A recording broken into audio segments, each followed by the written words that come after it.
Mesdames et messieurs, bonsoir et merci de vous joindre à nous pour ce numéro spécial consacré au décès de la reine d'Angleterre en direct d'Al 24 News. Charles III, proclamé roi ce samedi en début de journée au palais Saint-James à Londres avant de faire vœu d'allégeance.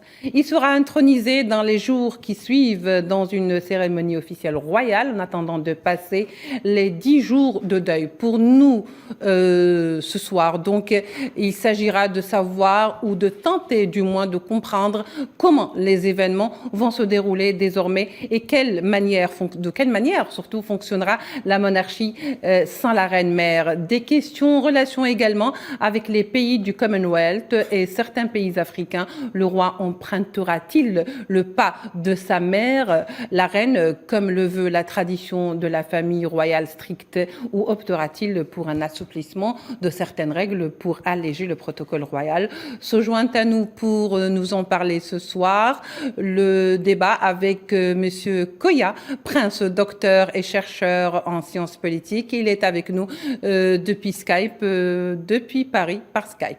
Monsieur Koya, prince, bonsoir et merci de vous joindre à nous. Et nous aurons également avec nous Monsieur Abdelhak Mekki, politologue algérien et professeur d'université. Monsieur, depuis Oran, il est avec nous par téléphone. Monsieur Mekki, bonsoir et merci de vous joindre à nous. Bonsoir, mais c'est avec plaisir. Oui, le plaisir est partagé, Monsieur Mekki. Alors, comme on le disait à l'instant dans notre introduction, finalement, le Charles III est proclamé roi aujourd'hui, proclamé pour une nouvelle ère de la monarchie britannique. Est-ce le cas, Monsieur Abdelhak Mekki, pour commencer avec vous? Monsieur Abdelhak Mekki, vous nous entendez? Oui, je vous entends, oui. Alors, je disais, le roi Charles III proclamé roi, une nouvelle ère pour la monarchie britannique? Oui, tout à fait, une nouvelle ère, parce qu'en fait, c'est un homme de la deuxième moitié du XXe siècle, et puis un homme du troisième millénaire. C'est-à-dire qu'il a vécu en tant que prince, en tous les cas, en harmonie un peu avec le monde que nous connaissons. Enfin, on est à peu près de la même génération.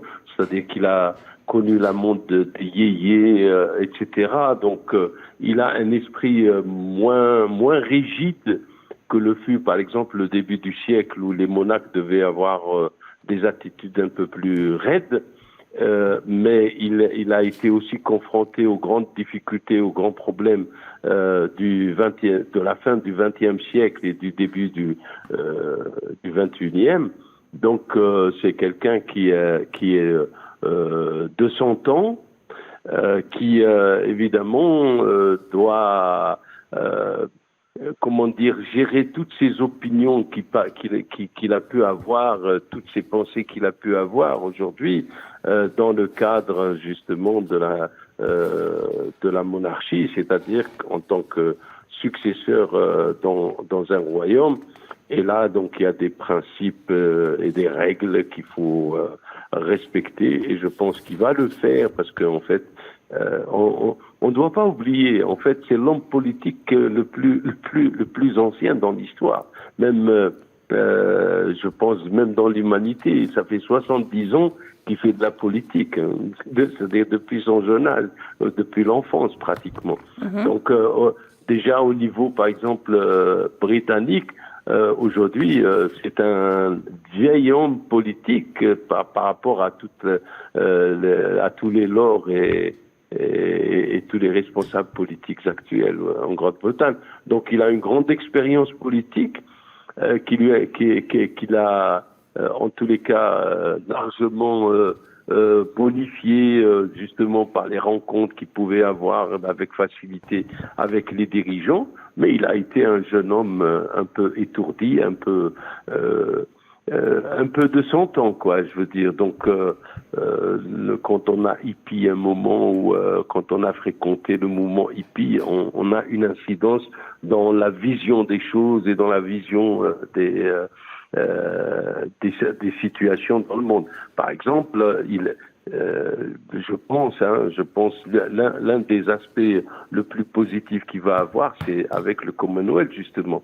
Il est le roi aujourd'hui, pas simplement du Royaume-Uni, mais de 14 autres pays membres du Commonwealth, et que là, il est en face déjà d'une problématique qu'il connaît, puisqu'il a déjà été dans les pays du Commonwealth.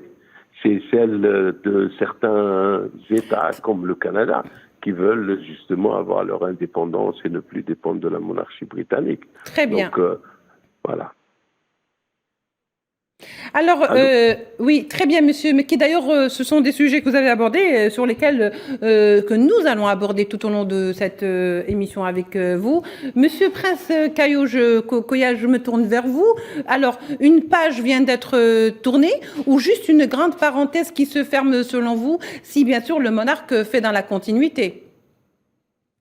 Moi, il n'y a pas de réponse totalement évidente à la question que vous évoquez. En réalité, il faut comprendre que la royauté britannique reste la royauté britannique. On peut s'attendre à ce qu'il y ait un changement d'individu, donc un changement de manière d'agir, de manière d'être, parce que le roi Charles, désormais qui n'est plus le prince, n'est pas la reine Elisabeth. Allô? Oui, je vous entends, monsieur Prince Koya. Le roi Charles n'est pas la reine Elisabeth, donc dans les comportements individuels, on peut s'attendre effectivement à des différences. Voilà. On l'a vu hier lors de sa présentation au public, le roi Charles se fait embrasser par une dame dans le public, ce que la reine ne permettait aucunement. Donc on peut s'attendre à ce qu'il développe aussi une chaleur humaine, fort de sa jeunesse et fort aussi de son adaptation à son époque et à son temps. Voilà. Oui. Mais au-delà de ça, est-ce qu'on peut considérer que la monarchie changera de fond en comble? Je pense que la réponse n'est pas détenue par le roi lui-même. Je pense que la réponse est détenue non seulement par les membres du Commonwealth. Est-ce qu'ils voudront continuer avec ce roi? D'ailleurs, certains, par exemple, comme le premier président zambien à l'époque, Kenneth Kaunda, disait la reine est le socle encore du Commonwealth, grâce auquel le Commonwealth vit et survit. Donc, est-ce que certains pays membres du Commonwealth souhaiteront rester encore sous la coupole du roi? Et donc, finalement, la décision de ces États-là fera peut-être perdre soit de la force ou gagner de la force au Commonwealth et donc au nouveau roi qui a été désigné. De l'autre côté, il faut aussi voir en matière de politique intérieure britannique, l'inflation, la sortie de l'UE et toutes ces questions qui se posent aujourd'hui. Est-ce que le nouveau régime monarchique résistera donc aux envies justement de bien-être des Britanniques, aux envies de voir leur pouvoir d'achat se relever? Est-ce que, par exemple, le train de vie du roi ou anciennement de la reine ne sera pas critiqué dans ces temps de vache maigre? Voici autant de questions sociales et politiques, autant aussi bien en interne qu'au plan international, qui viendront sans doute finalement décider, en tout cas, de la nomenclature de cette nouvelle monarchie qui se présente. Voilà. Oui. Très bien. Alors, je crois que vous avez un petit peu, Monsieur Prince Koya, résumé un petit peu ce qu'est le roi Charles III et de quel homme il s'agit, car on sait très bien que même s'il a vécu un petit peu dans l'ombre de sa mère, la reine, donc Élisabeth II, il a pu aussi se constituer une personnalité. On verra par la suite si il saura conserver ou s'il saura justement avoir cette personnalité qui se démarque de la reine-mère auquel les Britanniques de manière générale s'y sont habitués. Monsieur Abdelhak Mekki aujourd'hui, et nous allons le voir d'un moment à l'autre, la monarchie aujourd'hui est un symbole et comme une marque de fabrique, c'est une sorte de marketing. Alors la reine Elisabeth II n'est pas seulement la reine britannique, mais elle est également toute une icône, comme le laisse penser toutes ces cérémonies qui l'entourent, tout ce discours qui l'entoure, si vous voulez, tout ce faste qui l'entoure aujourd'hui. Mais elle a également été celle qui représente également l'humanité, parce qu'elle avait ce côté un petit peu humanitaire, et on s'en rappelle d'ailleurs lors du séisme qui s'est déroulé ou qui a eu lieu à Al-Asnami, donc à Chlef, du côté donc en Algérie, où les relations entre l'Algérie et le Royaume-Uni, qui donc finalement c'est une histoire de longtemps, qui a toujours été marquée par une certaine solidarité. Nous allons revenir avec vous, Monsieur Abdelkader Mekki, donc restez avec nous, juste après ce sujet signé Inès Bouralaïb. Le 10 octobre 1980, la wilaya de Chlef a été violemment frappée par un séisme de magnitude 7,3 sur l'échelle de Richter, détruisant 80% de la ville et faisant près de 10 000 victimes, dont 2 633 morts. Quelques jours après cette catastrophe vécue par les Algériens, Elisabeth II, accompagnée de son époux, le prince Philippe, effectue une visite officielle en Algérie, visite encore gravée dans les mémoires comme un geste de solidarité et d'humanité. La reine Elisabeth est arrivée le 25 octobre 1980 via un navire au port d'Alger. Elle avait été reçue par l'ancien président Chadli Benjedid. La reine s'est d'abord rendue au chevet des victimes à l'hôpital Mustapha Bacha d'Alger, puis s'est dirigée au service de médecine infantile pour rendre visite aux enfants touchés par le séisme.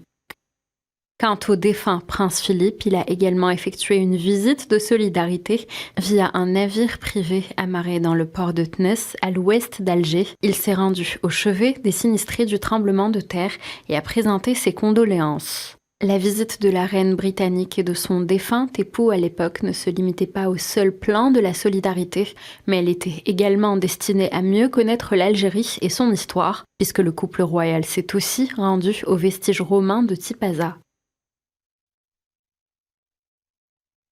L'Algérie et le Royaume-Uni entretiennent depuis des décennies des relations fortes et historiques. Les dirigeants britanniques se sont toujours accordés à dire que l'Algérie était un pays ami et un partenaire fiable. Alors très bien, c'était un sujet signé Inès Bouralaïb. Monsieur Abdelhak Mekki, pour revenir un petit peu sur ce qu'a été cette visite, c'était la visite donc de la reine, la première du genre en Algérie, donc ce qui dénote quand même d'une certaine amitié algéro-britannique, n'est-ce pas, Monsieur Abdelhak Mekki? Oui, tout à fait. En fait, c'était une décision du cœur, c'est-à-dire que la reine Elisabeth était connue d'ailleurs pour sa compassion humanitaire d'une manière générale, elle aidait beaucoup de pays dont du pays du tiers-monde. Elle avait de très bonnes relations un peu partout. La question, c'est que ce qui était exceptionnel là, ça a été en Algérie, ça a été un geste immédiat. C'est-à-dire qu'on semble comme les Algériens qui étaient à l'étranger, qui se sont sentis concernés. Elle a eu à peu près la même attitude, puisque elle est venue tout de suite après pour dire ben voilà, on apporte notre soutien, etc. Et donc ce qui a dans la tristesse et le chagrin qu'avait le peuple algérien, ce qui a fait un baume très chaleureux pour les Algériens, effectivement. Mais il est évident, vous avez raison, l'Algérie et la Grande-Bretagne ont eu de très bonnes relations. D'ailleurs, l'Algérie a toujours fait attention pour nommer de très bons ambassadeurs à Londres, parce qu'on savait qu'elle était en tous les cas, quel a été le protocole d'une manière générale en Grande-Bretagne, et particulièrement quand il s'agit de la reine.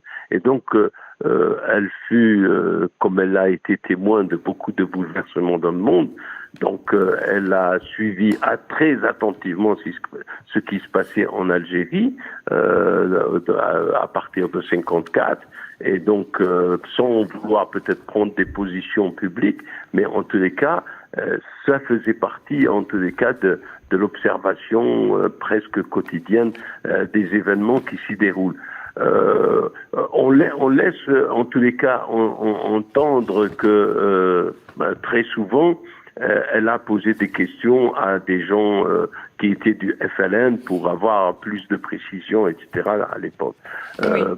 La question qui dépasse un peu la question algérienne, c'est que la reine Elisabeth était très très sensible à la question de la pauvreté, à la question de l'aide aux pays du tiers-monde, pas simplement au niveau du Commonwealth. Et sous son impulsion, évidemment, les gouvernements britanniques ont eu des attitudes assez conséquentes pour avoir, en tous les cas, une aide au développement beaucoup plus grande que de beaucoup de pays européens à l'époque. C'est-à-dire, c'est l'un des rares pays avec la Suède qui pouvait arriver au taux que voulaient les Nations Unies à l'époque, c'est-à-dire celui de 0,7% du produit intérieur brut pour l'aide au développement. Et ça, c'est en partie, je dirais, bon, c'est la classe politique britannique qui avait des problèmes d'ordre géopolitique et stratégique à toute la politique britannique. Mais la reine y encourageait, en tous les cas, ses concitoyens à avoir une attitude beaucoup plus ouverte en ce qui concerne les pays du tiers-monde d'une manière générale, et plus particulièrement en ce qui concerne le monde arabe.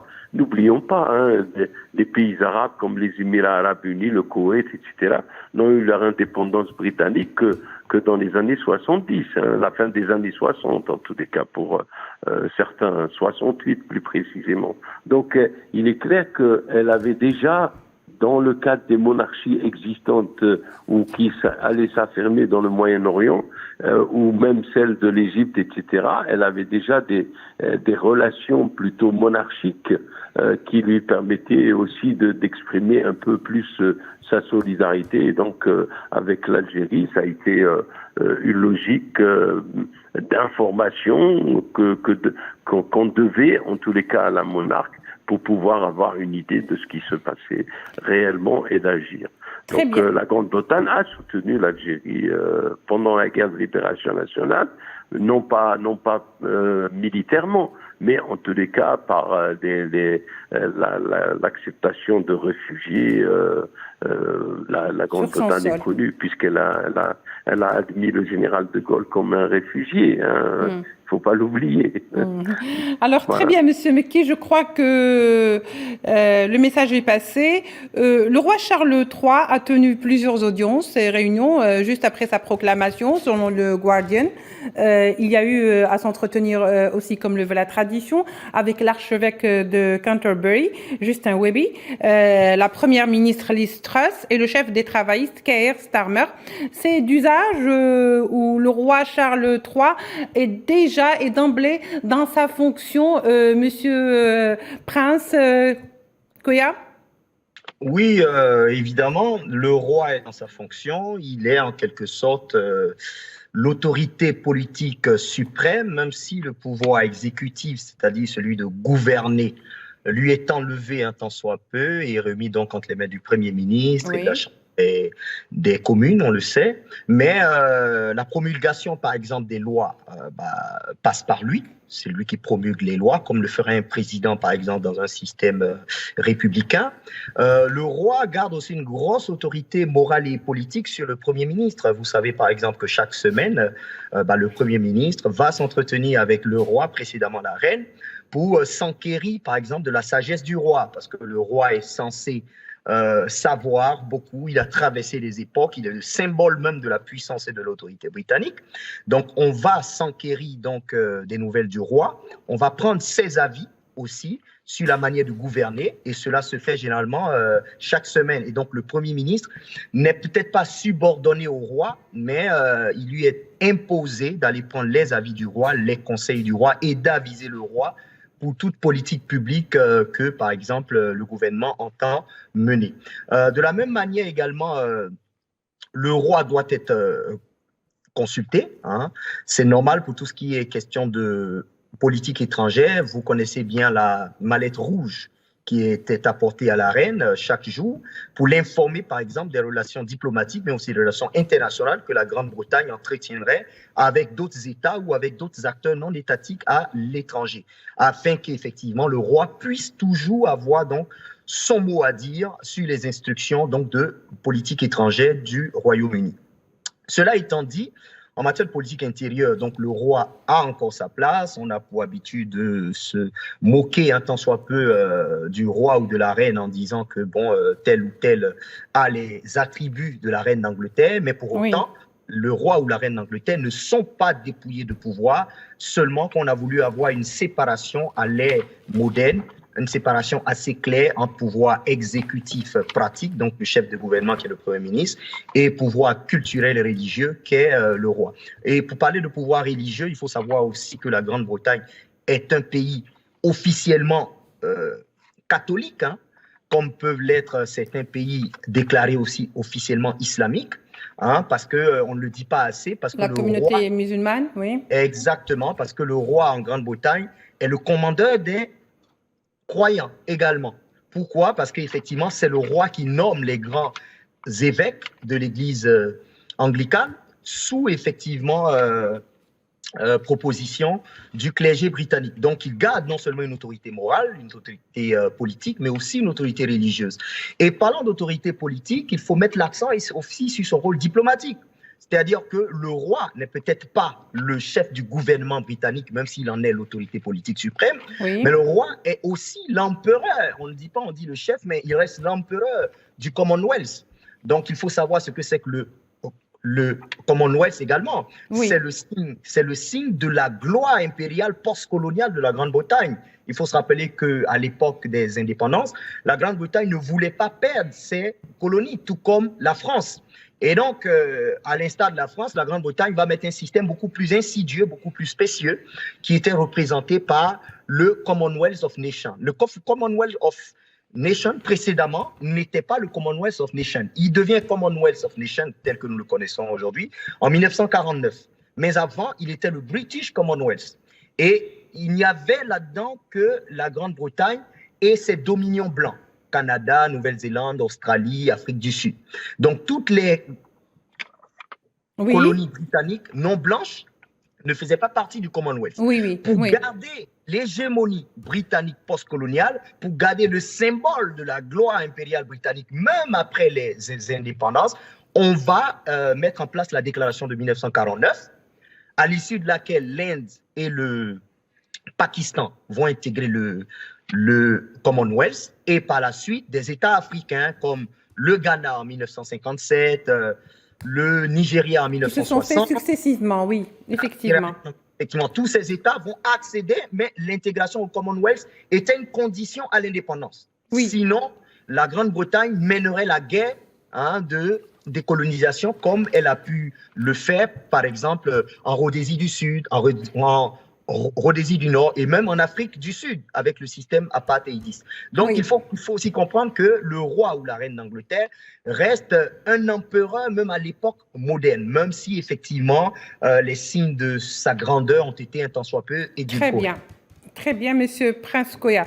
D'ailleurs, on va revenir sur cet aspect du Commonwealth et à l'accession de l'adhésion de certains pays africains qui ne sont pas forcément anglophones, et on verra tout à l'heure avec Monsieur Abdelhak Meki également. Et comme on voit dans les images, donc le roi, je crois qu'il prend déjà à bras le corps ses fonctions de roi, Charles III, et les obligations royales qui s'imposent en endossant d'ores et déjà donc son costume de roi ou sa couronne si vous le souhaitez, puisque maintenant il reçoit en direct du palais de Buckingham Liz Truss, la première ministre donc fraîchement élue, et les membres de son gouvernement un à un, comme le montrent ces images. Lui qui a déjà depuis ce matin entretenu plusieurs audiences et réunissant d'ailleurs selon le Guardian, comme je le disais, comme le veut aussi la tradition royale, l'archevêque de Canterbury, Justin Welby, comme je disais, et Liz Truss, comme on vient donc de le voir, comme vous venez de le voir à l'instant ou encore.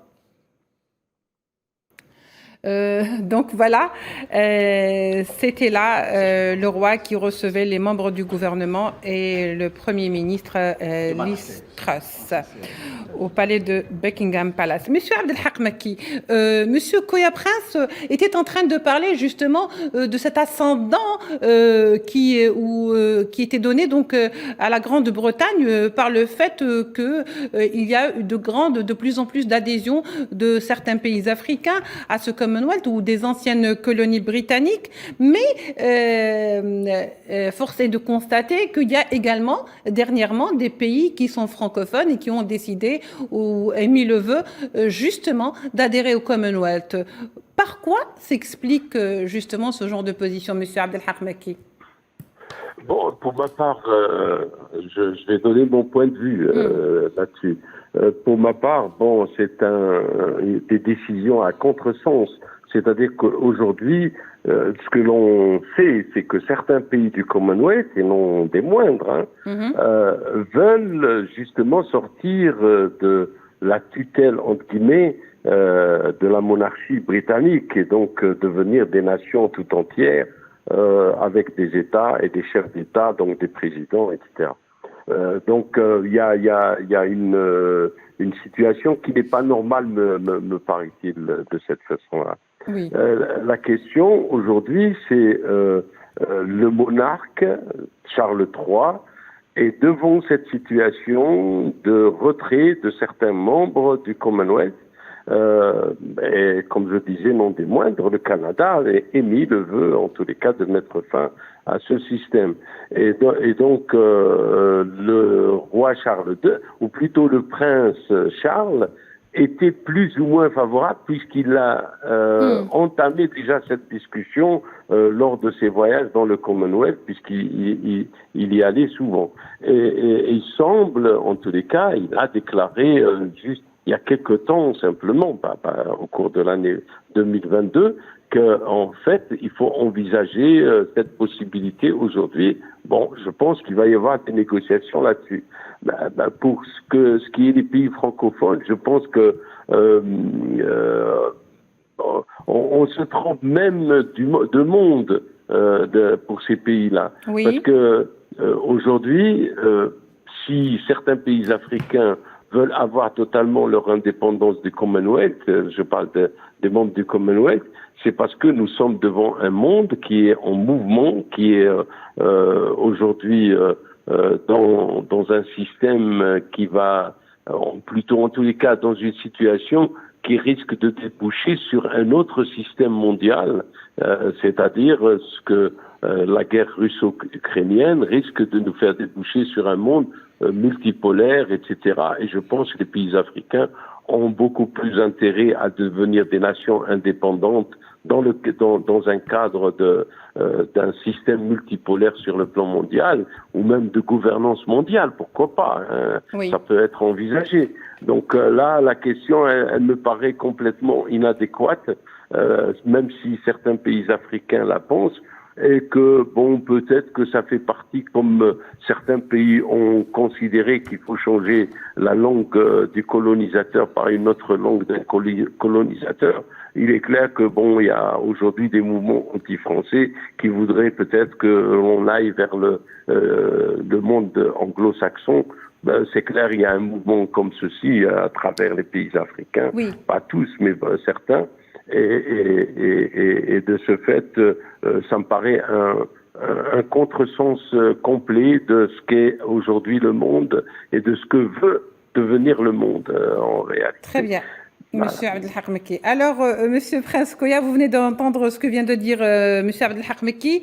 Hier, sur ce même plateau, pour une émission consacrée justement au décès de la reine, Monsieur Kamel Alouani parlait du Commonwealth, mais qualifiait ça comme un fardeau pour la Grande-Bretagne. Alors, je vous pose la question, Monsieur Prince, est-ce qu'il faut redéfinir un petit peu les relations de la Grande-Bretagne et de la famille royale avec le Commonwealth de manière générale? Est-ce que c'est un fardeau ou est-ce qu'on va vers la continuité en essayant également d'écouter un petit peu ce que ces pays ont à dire?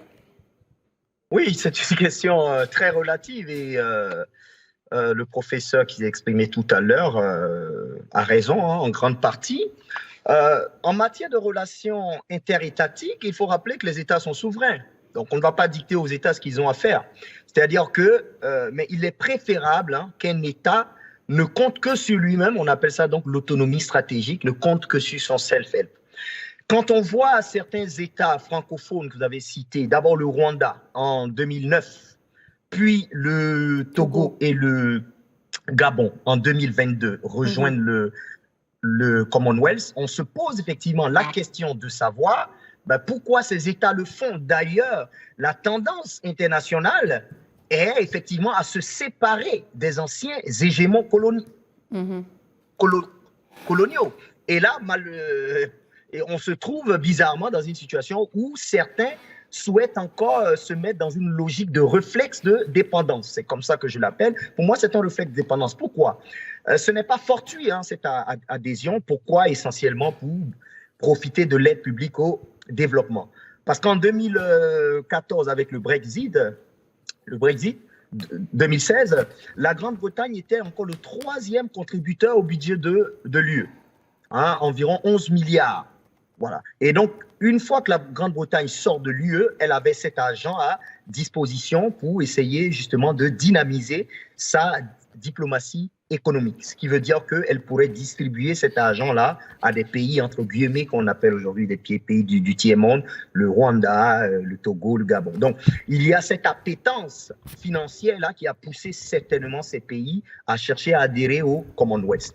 Il y a aussi un peu, à l'instar de la Chine, le fait que la Grande-Bretagne ne s'est pas intéressée davantage, comme la France, aux affaires politiques des pays africains. Donc, il y a ce désintéressement britannique de ne pas s'ingérer dans les affaires intérieures des États, contrairement à la France, qui a poussé ses anciennes colonies françaises pour la plupart à quitter justement le giron français pour rejoindre le giron britannique. Mais comme l'a dit mon prédécesseur, je trouve aussi cette attitude anti-souveraine. Parce que dans les relations internationales, les États doivent parvenir à affirmer leur souveraineté, à pouvoir compter sur eux-mêmes, sur leur propre force financière, militaire, économique, et à contracter d'égal à égal dans leurs relations à l'international. Alors que dans le cas du Commonwealth, on n'a pas un traité d'égal à égal. On a un traité dans lequel il est clairement stipulé que le chef inexorable et sempiternel du Commonwealth, c'est le roi ou la reine d'Angleterre. Tout le reste ne sont que des associés, ne sont en réalité que des sujets. D'où vient par exemple qu'au Rwanda, d'où vient encore qu'en Gambie, on soit sous l'autorité de la reine qui n'est pas gambienne. C'était comme si le roi Zoulou était adulé, vénéré et respecté en Grande-Bretagne. Pour moi, on est aujourd'hui dans une logique anachronique. Je pense que l'ère du temps change. Je présume que le roi Charles, aujourd'hui et précédemment le prince, ne parviendra pas à maintenir l'unité du Commonwealth. Devant toutes les velléités qui se font entendre aujourd'hui, il ne parviendra pas à maintenir le Commonwealth tel qu'il est. Je pense qu'il aura des envies d'aller voir ailleurs, de beaucoup d'autres pays, des anciens membres du Commonwealth, tout comme des plus jeunes. Je pense qu'il y aura une envie de partir voir ailleurs, de chercher à s'affirmer effectivement dans le nouvel échiquier international qui se dessine aujourd'hui pour tendre davantage vers des alliances régionales, notamment au sein de l'UA par exemple, où il doit y avoir désormais une entente africaine beaucoup plus forte pour peser dans le débat diplomatique mondial plutôt que de se lier à des puissances étrangères qui sont lointaines, avec lesquelles parfois on ne partage pas la même culture, les mêmes langues, les mêmes valeurs, les mêmes systèmes de valeurs. Donc je pense que pour moi aussi, il y a quelque part là une contradiction avec ce qu'est le système international, les valeurs africaines, les cultures africaines et les aspirations même africaines, d'avec ces adhésions au Commonwealth. Très bien, Monsieur Koya Prince. Il me semble que vous avez tout dit, en tous les cas, l'essentiel de ce que on voudrait savoir, en tous les cas, les questionnements qu'on se pose. Monsieur Abdelhak Mekki, Justement, comment le roi, pensez-vous, comment le roi Charles III, qui est mal aimé par le passé, un petit peu impopulaire en raison donc de sa relation avec Diana, qui était adulée par les Britanniques, a-t-il réussi à restaurer justement son image depuis le décès de Diana et faire accepter celle de son épouse également, Camilla Parker, auprès des Britanniques? Bon, je pense que, en fait, si l'on veut, il y a une sorte d'ironie du sort. C'est-à-dire qu'en fait, son remariage lui a permis, en tous les cas, de se sentir pleinement prince héritier. Et il a, contrairement au fait qu'il n'est pas assez aimé, effectivement, au niveau populaire, mais en tous les cas, il est assez adulé par les grands techniciens et l'élite, d'une manière générale. Pour quelle raison? Parce que d'abord, il a eu des attitudes très, très intéressantes sur le plan politique. On oublie que le prince Charles a été pratiquement un devin, a été Madame Soleil en ce qui concerne le monde les négociations sur le climat.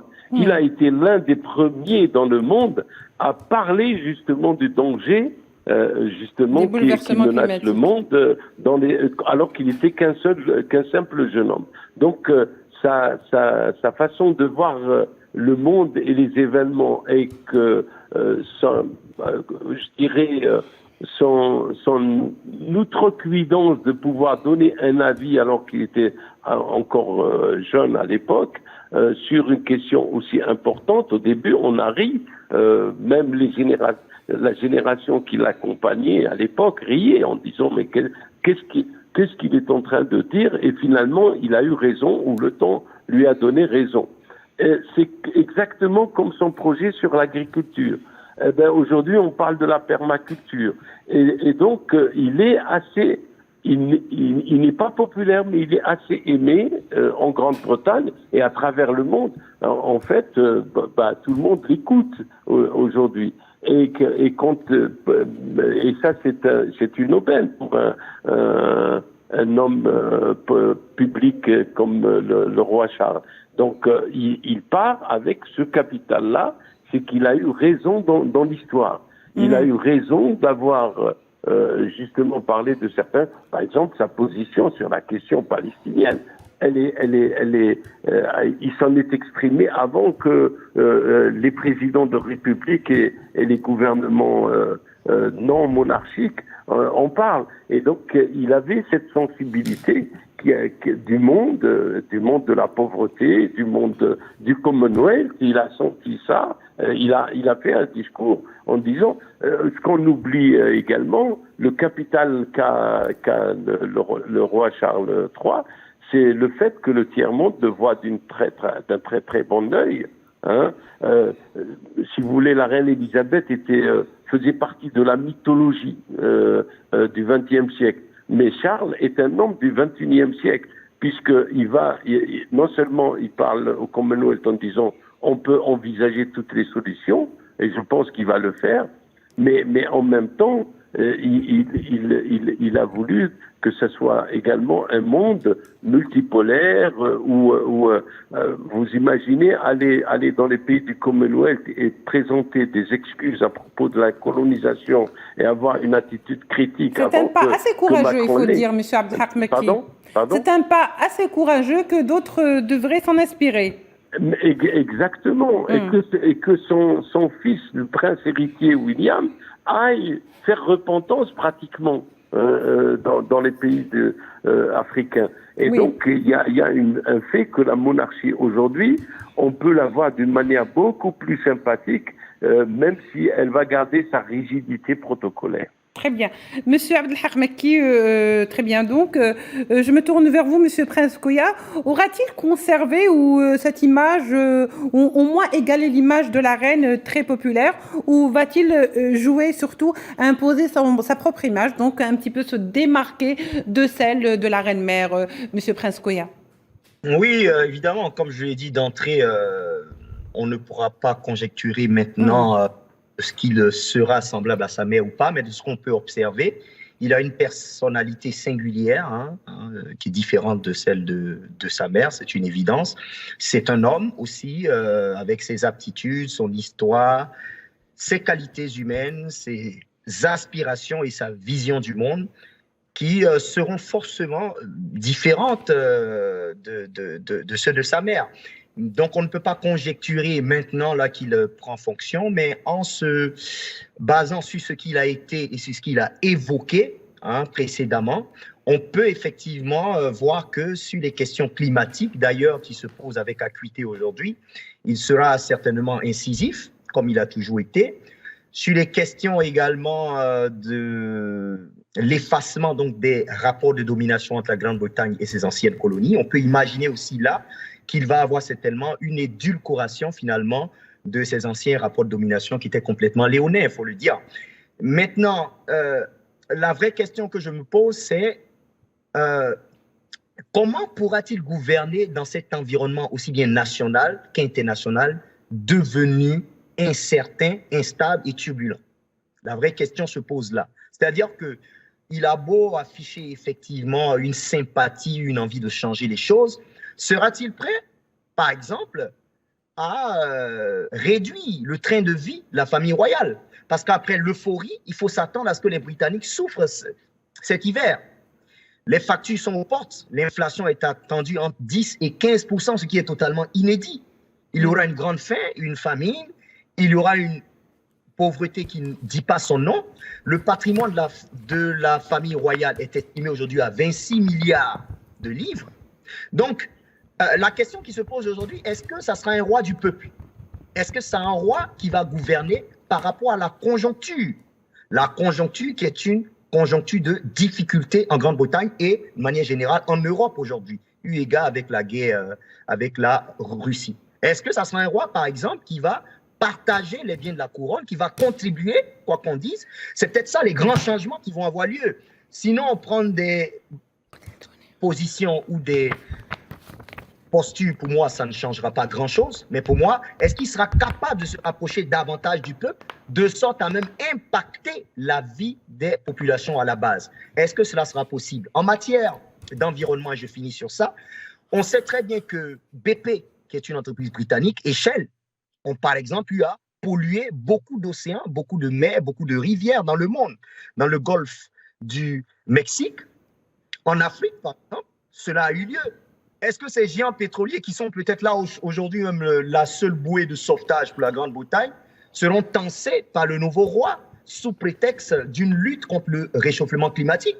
Les intérêts climatiques et les intérêts économiques risquent de s'entrechoquer dans un choc économico-social que la Grande-Bretagne est elle-même en train de vivre. Donc je pense que serait malin qui pourra prédire aujourd'hui la bombe qui se prépare et qui est prête à exploser. Ce que je peux dire, c'est qu'il aura un certainement mandat du changement.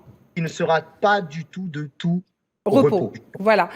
Très bien, Monsieur Frescoya. Au fait, j'allais presque dire, est-ce que c'est justement de l'attribution du roi ou est-ce que ce sont des tâches qui incombent donc au gouvernement de l'Istras et les défis qui attendent l'Istras beaucoup plus, bien sûr avec la bénédiction ou pas du roi?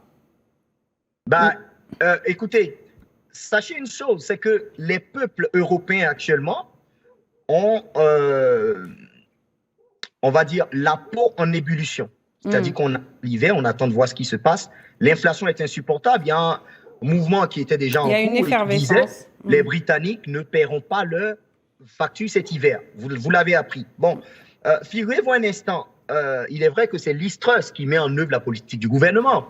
Mais imaginez-vous un instant qu'après cette euphorie, après avoir accueilli le roi et avec cette situation sociale et économique exceptionnelle qu'on vit, qu'il y a une étincelle sur les factures, sur le carburant, sur l'électricité, contrairement par exemple au faste royal auquel les Britanniques assisteront. Est-ce qu'il n'y aura pas cette envie de révolution à la française? Peut-être pas aussi radicale, mais il ne faut rien écarter aujourd'hui parce que tout devient possible. Donc c'est ce que je dis tout dépendra en fait de la situation socio-économique explosive. Oui. Si jamais elle l'est, il sera demandé aux gouvernants, qu'il soit le roi, qu'il soit le Premier ministre, qu'il soit les membres du gouvernement, il leur sera demandé de faire des efforts et que le peuple puisse sentir que son gouvernement ne gouverne pas seulement par les mots, mais par l'exemple. Parce qu'il serait incongru de demander aux citoyens d'attacher la ceinture et de vivre des situations qu'ils n'ont quasiment jamais vécues pour la plupart dans leur vie, et de voir que les gouvernants n'ont aucunement changé leur train de vie. Pour moi, dans l'histoire, on l'a vu dans les printemps arabes, ce qu'on appelle les printemps arabes, ou ailleurs, ou même en France, lors de la Révolution, ça a été des facteurs de renversement de régime. Donc je pense qu'il joue aussi sa survie à ce niveau. D'accord, très bien. Alors, Monsieur Abdelhak Mekki, justement, si on parlait un petit peu des sujets qui fâchent un peu, entre guillemets, on parlait d'argent. Alors, j'allais dire, le budget de la royauté ou de la monarchie, quel est-il? On le connaît, on ne le connaît pas? Et puis, est-ce que le budget de royal peut contribuer dans le budget de l'État? Et est-ce qu'on peut emprunter du budget de l'État pour le budget royal? Et sachant qu'aujourd'hui, en Grande-Bretagne, le Royaume-Uni vit une crise, comme disait donc Prince Koya, est-ce qu'on ne verrait pas d'un mauvais œil, en tous les cas, tout ce faste ou tout cet apparat royal pour les événements nationaux, mais également de la famille royale? En tous les cas, si l'on regarde le passé du prince Charles, effectivement, il a toujours, et d'ailleurs ça a été à un moment donné le malheur de sa maman, hein, c'est qu'il a toujours donné beaucoup plus d'importance au mouvement populaire, d'une manière générale. Et je vais vous parler de deux aspects de Charles, le roi, Charles III. Oui. Deux aspects en tant que prince. En fait, quand il a senti le besoin, par exemple, il faut dire, hein, Charles le prince a été beaucoup aimé par le tissu associatif britannique parce qu'il a créé son fameux trust, donc avec sa retraite en tant qu'officier de la marine britannique. Et donc, il a mis toute sa fondation là-dessus, avec cet argent, pour aller aider qui? Pour aller aider les plus pauvres. D'accord? Donc, il est clair qu'il connaît cet élan-là. Je parle le prince a fait cela, donc il saura le faire certainement également. Il a compris qu'il fallait le faire, non pas simplement parce que la monarchie était à l'époque critiquée sur son rythme de vie, et donc il l'a fait. Et il y a une expérience qui, moi, me paraissait intéressante, mais malheureusement, j'ai jamais pu y aller pour m'en apercevoir. Mais il a modifié complètement le village où il a son château, hein, modifié complètement tout son aspect agricole, alors que c'est une région agricole.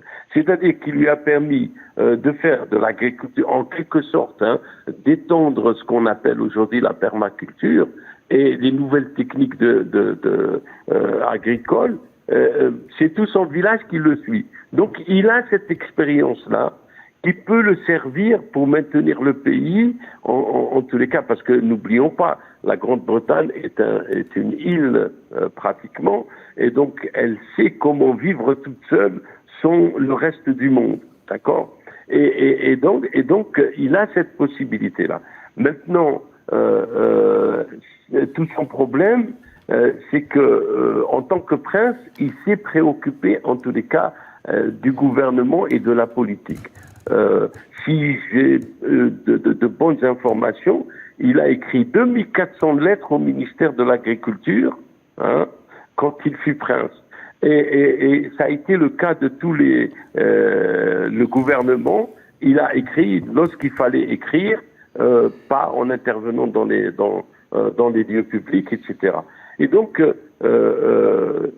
il a une façon qui est déjà acquise, et je ne pense pas qu'il va l'oublier en tant que roi. Il a cette façon de vouloir agir sur à la fois ceux qui agissent sur la société concrètement, c'est-à-dire le gouvernement. Moi, j'imagine, j'aurais pas voulu être un ministre d'un roi qui peut écrire en tant que prince 2400 courriers. Ça prend beaucoup de temps et on peut oublier l'essentiel de l'action gouvernementale. Donc, il est clair qu'il sait comment influencer la société et comment agir de façon à changer le rythme de vie, puisqu'il l'a fait dans son village. Maintenant, bon, c'est clair, votre interlocuteur à Paris effectivement a raison. C'est-à-dire que il ne sait pas comment s'adapter aux conditions internationales nouvelles. Il n'a pas cette expérience-là. Même s'il a été en quelque sorte, il a eu une prophétie à propos du climat, face au conflit, par exemple, russo-ukrainien, il aura des difficultés. Alors, sur toutes les conséquences, il aura d'autant plus de difficultés parce que il ne fait plus partie de l'Union européenne, donc il ne peut pas agir sur ses confrères, entre guillemets, européens. Tout est aux mains du gouvernement. La question, est-ce qu'il va y avoir, parce que c'est ça qui, à mon avis, qui peut se produire dans les semaines et les mois qui viennent. Oui. Est-ce qu'il peut y avoir une esclandre entre le gouvernement et le roi, et que le roi décide de changer le système? Ça, c'est une question de l'avenir. C'est-à-dire qu'en somme, le roi reste le législateur premier, d'accord, de la Grande-Bretagne, du Royaume-Uni, et que de ce fait, compte tenu, parce que il faut dire, oui, il avait eu des coups de tête. Moi, je me rappelle, enfin, comme je disais, c'était quelqu'un de ma génération. Oui. Je me rappelle, il a pris un coup de tête en tant que prince. Il a disparu de la circulation et sa mère était inquiète pendant presque 2 ou 3 ans. Oui, c'était des erreurs de jeunesse, disons une fougue de jeunesse, M. Abdelhak Makki. Il était jeune aussi. Il n'est pas né à 70 ans, je veux dire. Il était jeune aussi. C'était un petit peu ce coup de tête de la... mais je veux dire, il peut avoir une façon de faire très imprévisible, en rupture avec tout le système. Voilà. Et donc, parce qu'il sait comment être en rupture avec le bien. système. Il nous reste... C'est ça le problème. Oui, M. Abdelhak Makki, poursuivez l'idée, mais parce qu'il ne nous reste pas beaucoup de temps pour ne pas avoir à vous interrompre. Voilà. Oui, je vous en prie. Oui, allez-y, M. Abdelhak Makki. Non, j'en ai fini. Voilà.